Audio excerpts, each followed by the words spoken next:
हरे कृष्णा। हम लोग 84 लाख योनियाँ हैं, शास्त्रों में ऐसा वर्णन है।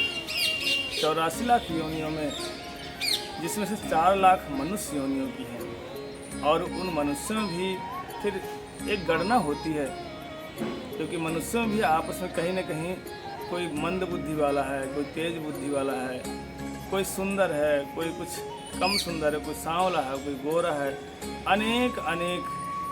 किसी का कैसा रूप है, किसी का कैसा स्वभाव है, अनेक स्वभावों से और अनेक रूपों से टोटल 4 लाख प्रकार के मनुष्य पाए जाते हैं। इसलिए हम मनुष्य योनि पा करके और काम कैसा करते हैं, पशुओं वाले।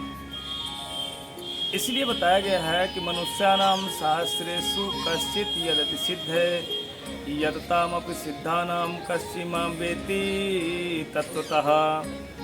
कहते हैं कि मनुष्य नाम सहस्रेषु, हजारों मनुष्य में से कोई वो मनुष्य सर्वश्रेष्ठ है जो भगवान की ओर मुड़ता है।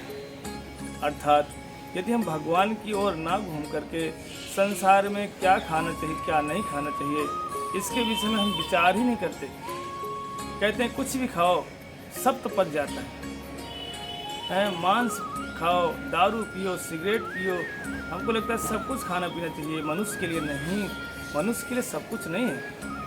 मनुष्य कहीं न कहीं वर्णाश्रम के अंतर्गत है।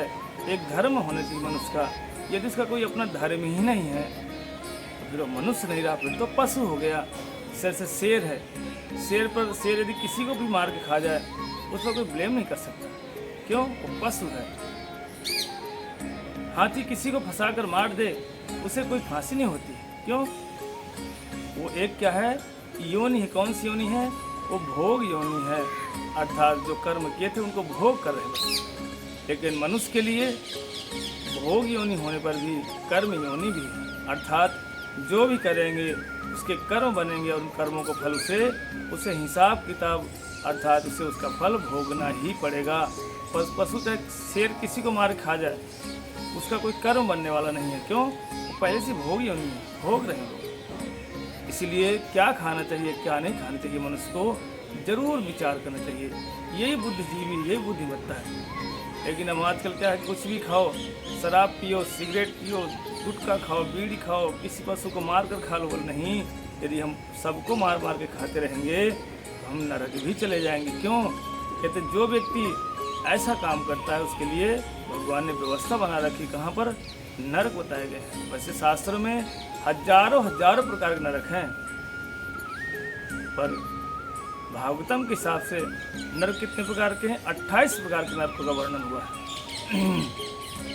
तमृष नरक, अंधकूप नरक, रौरव नरक, महारौरव नरक, कृमि भोज नरक और ये तप्त ऊर्मि नरक, ये सब टोटल मिला करके 28 प्रकार के नरक हैं। कहते जो व्यक्ति चोरी करता है, किसी का धन हरण कर लेता है, अपने ही पारिवारिक जनों का धन हरण कर लेता है, संपत्ति हरण कर लेता है, कहते हैं उसको रौरव नरक में जाना पड़ता है। और यदि कोई किसी के पराई स्त्री का हरण करता है, गलत काम करता है, उसको महारौरव नरक में जाना पड़ता है, जहाँ पर उसे कीड़े काटते हैं। बड़े कीड़े आते हैं जो सर्प से भी अधिक विषैले होते हैं, डंसन करते हैं, रोता है, चीखता है, चिल्लाता है, लेकिन हजारों सालों तक वहाँ पर वो उसी नरक में पड़ा रहता है। लेकिन जो भाई ध्यान रखो, जो मांस खाते हैं उनकी तो बहुत बुरी दशा हो जाती है, क्योंकि किसी जीव को हम मारने का हमको अधिकार नहीं है। हम मनुष्यों को मांस खाने के लिए भगवान ने कोई व्यवस्था नहीं बनाई है। मांस खाना तो एक शेर, कुत्ता, इनके लिए है, नियुक्त किया गया है। किसका क्या भोजन है, किसका क्या भोजन नहीं है, ये शास्त्रों में नियुक्त है।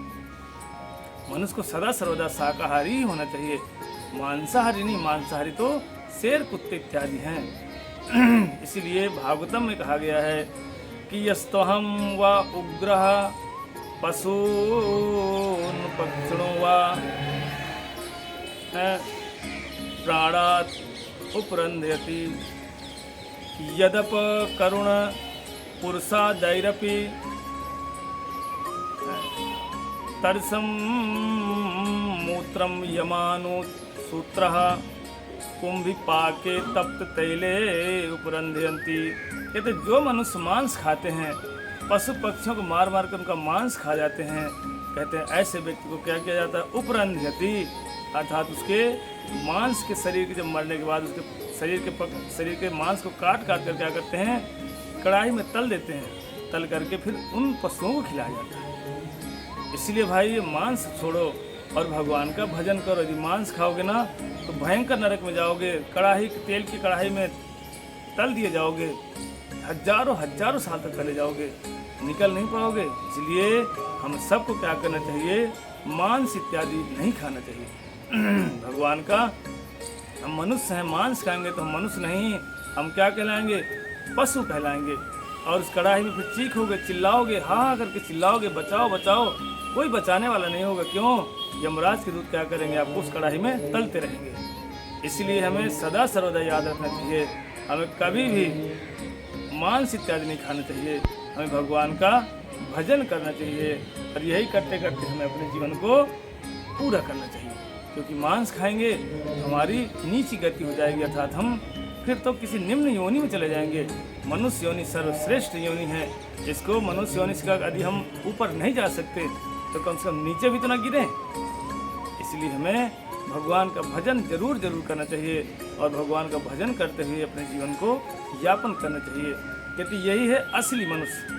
कहते वर्णासम आचारतः पुरुषेण परः पुमान् विष्णु आराधते पंथा अनन्य तत्वोस कारणम।